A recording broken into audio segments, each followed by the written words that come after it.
folks, I'm Jack Fossett. Welcome to this demo, review, and tone tip video on the Vox AC10c1.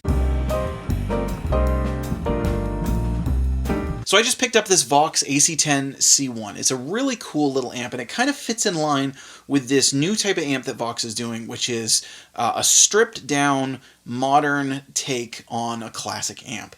So this is going to be more like the Vox AC30s1, as far as controls and what it does and everything. So let me just kind of clarify that. So like, for instance, the Vox AC30c2 or the AC15c1, those amps are a little bit more like the original. They have multiple inputs, they have spring reverb. The control layout is a little bit more classic. You know, they have master volumes, but they don't have like a gain knob. The AC30s1 is more like this guy. Has a matte black control panel with cream knobs, so it's a little bit easier to see where your settings are, particularly if you're out live. And the controls are stripped down and modern, so you have a gain control. You have your treble and bass volume, and then you have reverb. It's a digital reverb, and that's it. You don't have the master volume, you don't have the multiple inputs, and it's kind of a grip and rip amp. You know, it's kind of an amp that is intended for simplistic use because it's 10 watts. You know, it's one that you can hopefully drive a little bit more. Now, let me say this, at 10 watts, it's very, very loud.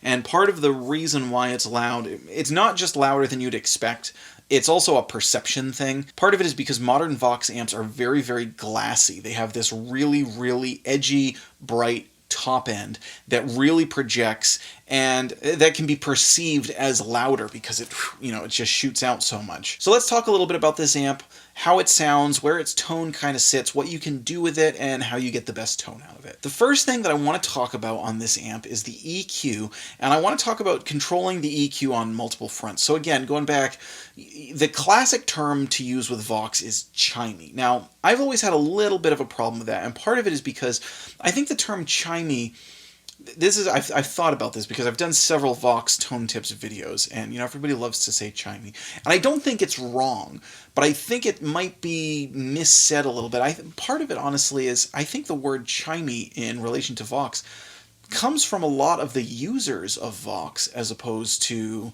the tone itself. Now, the tone fits the phrasing and things of these users, but like, let me give you an example.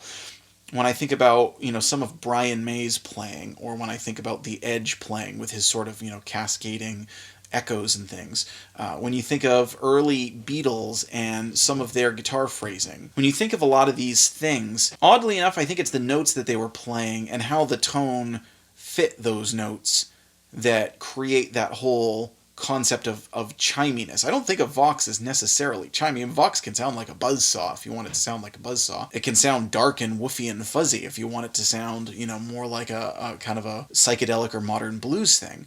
It does have a lot of harmonically rich overtones, and it has kind of this upper mid-rangey, you know, punch.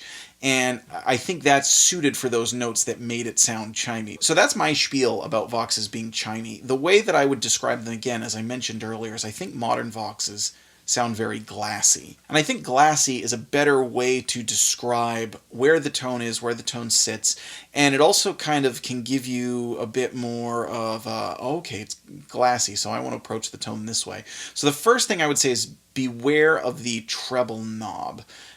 It's just very strident, it's very, very bright. And in conjunction with this is a good time to mention this. One of the other things, and this is something that I'm really glad that Vox has maintained, is with Vox's treble and bass circuit, you say, well, there's no mids. Well, the interesting thing is the mids are controlled interactively with the treble and bass, but opposite of what you would think. So when you turn the treble back, you get this kind of rise in mid to upper mid range. Same with the bass. When you turn the bass back, kind of the lower mids push up. The bass, so the EQs kind of go like that. So you can actually, with Voxes, and I've done this a number of times because it sounds really cool, you can actually turn the treble and the bass all the way off and just get this really rich, mid-rangey kind of sound.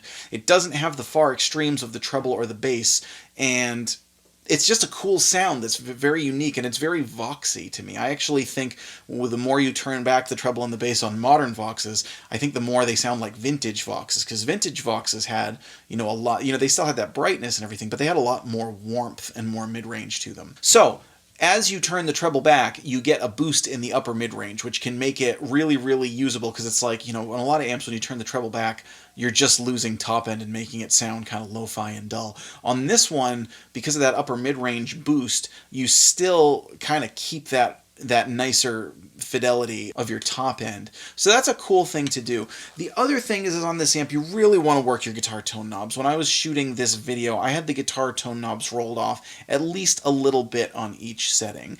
And, you know, that particularly, and I shot this video at higher volumes so that you can hear how the tubes really kind of fill out. When you turn a tube amp up, this is not just true of Voxes, this is true of a lot of tube amps. When you turn tube amps up, everything kind of blooms. It's not linear, it's more expansive. So treble becomes more trebly, bass becomes bassier, volume kind of explodes. It's not like it's just louder. As the tubes fill out, things really, really expand. So that treble becomes really trebly when you really turn it up. So, and you know, one time I remember, one of the first times I ever played a Vox AC30 live, and I was in this, I was in an old stone church that was turned into a music venue. It's in New Hampshire. And I had it set what I thought would sound really good, and then I hit a chord. It was on a particularly bright Stratocaster too, and you know, the treble was just about to cut your head off. So I rolled the tone knob back probably to about 4 or 5 and used it for the whole gig, and it sounded great. So, you know, the tone knobs with modern Vox amps, particularly with the AC30S1 and the AC10c1, which don't have the high cut, your tone knobs are really going to be your best friends, particularly if you're using them live or at higher volumes. Even with humbuckers, I turned it down. Now, this is a brighter SG. You know, I've changed out the pickups on my guitars and changed out to 50 style wiring harnesses, which make them a little bit brighter, but it's not like a crazy bright guitar, you know. And on the SG, I had the tone knob rolled back a little bit too, just to kind of, you know, again, just to cut off a little bit more of that top end and make it sit in a more pleasant range. Now, I mentioned back there I was playing it at a higher volume, and one of the reasons I was playing it at a higher volume was because I wanted to show how the tubes filled out. Now, that is one of the coolest things about low watt tube amps. Is, you know, a lot of the classic tones that you've heard on records and things are tube amps that are really, really cooking. Well, tube amps are really, really loud. A Vox AC30, I get such a kick out of it when people are like, you know, oh, I need the AC30 for the volume. I'm like, what kind of venues are you playing that you're unmiked that you need that kind of volume? You know how loud an AC30 is? The caveat to that is if you need clean headroom, but that's a tangent for another time. Tube amps are really loud. Master volumes are not power attenuators. Power attenuators are expensive. So a lot of times if you want to get those big filled out sounds, you need to push the tube amp. Well, that's a lot easier to do with a lower watt amp because, you know, you got less volume there.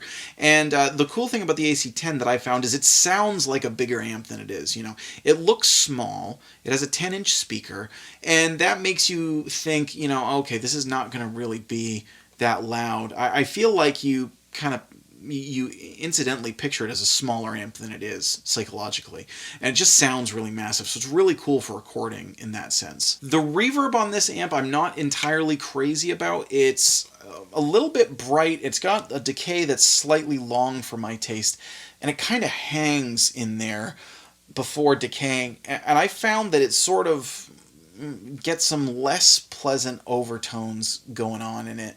Particularly when you're driving the amp, I think it sounds better clean. So the reverb I'm not entirely crazy about. It sounds nicer at lower levels.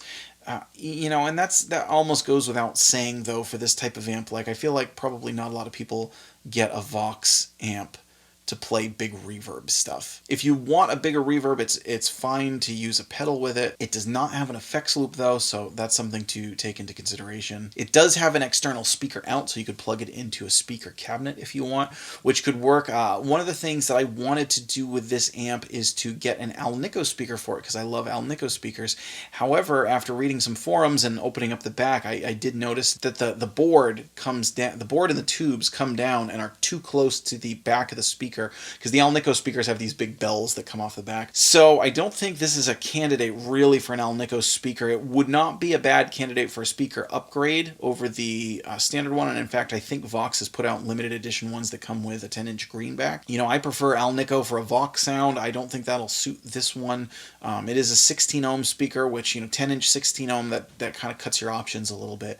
However, there are some good speakers out there that I'm at least going to try out with this. So that's not a huge, that is something to be aware of. It's not necessarily a huge deterrent. All in all, I think this is a really, really cool amp with a very Voxy tone, a very modern Voxy tone that can do a lot of different things, with a pretty simple control layout. Of course, one of the things I'm doing for this demo is using two different guitars and trying to show you a multitude of sounds, both clean, various sort of flavors of overdriven, kind of bluesy, kind of more snarling and modern, gainy sounding, and really show you all the different things you can do with a simple layout. Now, let me talk about the guitars a little bit. This is a Gibson SG Standard. I love this guitar. It has Less for Tone 61 Lessbuckers and a 50 style wiring harness that I built myself with Bourne's potentiometers and paper and oil capacitors. This was a 2006 SG Standard that I just kind of, just modified a little bit. I've just always loved this guitar. It's a heavy, slightly darker piece of wood, which is why, kind of brightening it up a little bit works, like I talked about earlier. The Stratocaster that I'm using is a Fender Stratocaster. I absolutely love that guitar. That one has Less for Tone Monterey pickups in it, which are a Jimi Hendrix inspired pickup, and that also has a wiring harness that I built again with Bourne's potentiometers and a paper and oil capacitor. I also have an Ibanez TS9 plugged in. I'm going to show you that with the Stratocaster in one clip just to show you how it interacts with pedals. It's a basic TS9. There's nothing fancy about it. It's the same one that you'd buy at any music store nowadays. It hasn't been modified or anything. I think the TS9 is a very underrated pedal to go with Vox amps. Hope you enjoyed this demo and talk about the Vox AC10c1. Stick around for some more tone, and we'll see you next time.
Bye.